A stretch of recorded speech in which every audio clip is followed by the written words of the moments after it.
ताकि आपकी मौत भी होना इस महीने में, तो अल्लाह ताला आपकी दुआ को कबूल करके। अस्सलामु अलैकुम वरहमतुल्लाहि वबरकातुहू। शाबान का महीना शुरू हो गया है और शाबान के महीने में हमें क्या क्या करनी चाहिए और शाबान की क्या फ़जीलत है, ये कितना मोतबर महीना है, चलिए इस वीडियो में आपको बताते हैं। सबसे पहले ये सुने, शाबान के महीने को आमाल का पेशी का महीना भी कहा जाता है। और वो क्यों कहा जाता है, चलिए आगे बताते हैं। हज़रत उसामा बिन ज़ैद रज़ियल्लाहु ताला अन्हु से रिवायत है, वो फरमाते हैं कि मैंने रसूल सल्लल्लाहु अलैहि वसल्लम से शाबान के महीने में सवाल किया, या रसूलुल्लाह सल्लल्लाहु अलैहि वसल्लम, कि मैंने देखा कि रमज़ान के अलावा शाबान ऐसा महीना है जिसमें आप अक्सर रोज़ा रखते हैं, सबसे ज़्यादा इसी महीने में आप रोज़ा रखते हैं, क्या रीज़न है, क्या वजह है?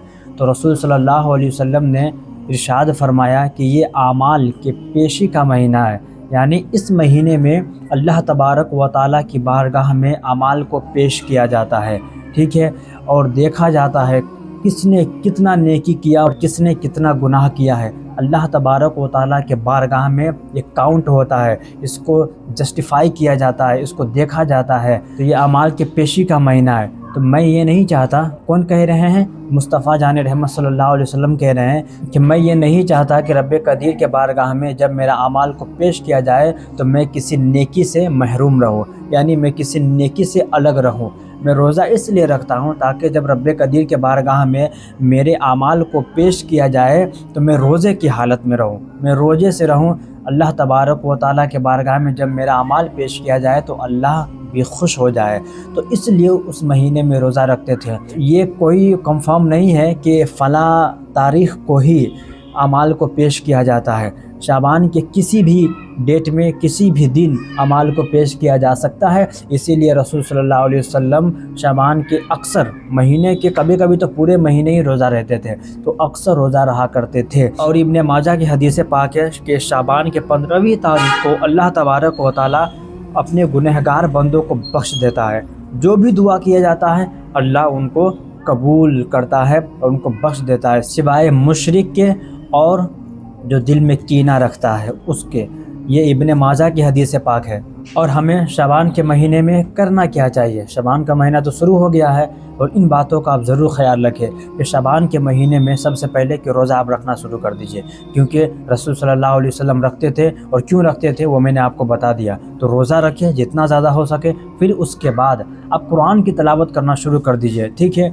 कि रसूल सल्लल्लाहु अलैहि वसल्लम ने फरमाया कि मैं रोज़ा और कुरान की तिलावत और नेक काम इसलिए करता था ताकि मेरी जो है तैयारी हो जाए रमज़ान के महीने की। जब मैं रमज़ान के महीने में जाऊं तो मुझे कोई सुस्ती महसूस ना हो, मुझे कोई काहली महसूस ना हो, और मैं दिल खोलकर और मैं दिल जुई के साथ नेकी कर सकूं, रोज़ा रख सकूं। तो इसीलिए ये एक रमज़ान की तैयारी भी है। आप रोज़ा रखें, कुरान की तिलावत करें और फिर नेक काम करना शुरू कर दें, ठीक है। तस्बीह और तहलील में बिज़ी हो जाइए। मतलब ये महीना है रमज़ान की तैयारी का, तो रमज़ान की तैयारी करें। खुसूसन शाबान के महीने में गुनाह से बचना, यानी ज़बान के गुनाह से बचना, यानी झूठ बोलना, ग़ीबत करना, चुगलखोरी करना, इन सारी चीज़ों से बचना। रसूलुल्लाह फरमाते हैं ये फ़र्ज़ के करीब है, यानी फ़र्ज़ अदा करने पर जितना सवाब होता है ना, उतना सवाब इसको भी करने में है अगर कोई अपनी ज़बान के गुनाहों से बच जाता है, तो इतना बड़ा सवाब है शाबान के महीने में। तो ये काम भी ज़रूर करें, अपने ज़बान को पाक रखें, अपने ज़बान से कोई गलत अल्फाज न निकाले, वाहियात अल्फाज न निकाले। अल्लाह से दुआ है कि अल्लाह तबारक व तआला हम लोगों को अच्छी बात बोलने की तौफीक अता फ़रमाए और बुरे बातों से और बुरे कामों से प्रोटेक्ट फ़रमाए। मैं अपने और आपके लिए भी दुआ किया, आपको भी दुआ करना, जितना ज़्यादा हो सके आप अपने लिए दुआ कीजिए कि अल्लाह ताला मौला मुझे गुनाहों से बचा और मुझे रमज़ान के महीने तक पहुँचा, मुझे रमज़ान का रोज़ा अता फ़रमा और कुरान पढ़ने की तौफ़ीक अता फ़रमा, रोज़ा रखने की तौफ़ीक अता फ़रमा, नेक आमाल करने की तौफ़ीक अता फ़रमा और गुनाहों से मुझे बचा। ये सारी चीज़ें हैं जिसकी दुआ आपको करनी है, यानी आपको अहद करनी है, नियत करनी है। ये सारी चीज़ें आप करें इस महीने में। लेकिन नेक काम करना तो छोड़िए ही मत, जितना ज़्यादा हो सके नेक काम करिए।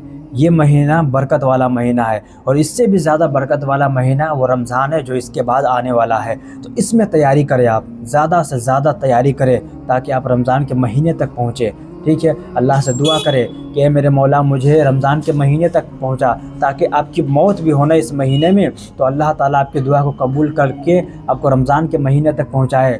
तो दुआ में बहुत पावर होती है।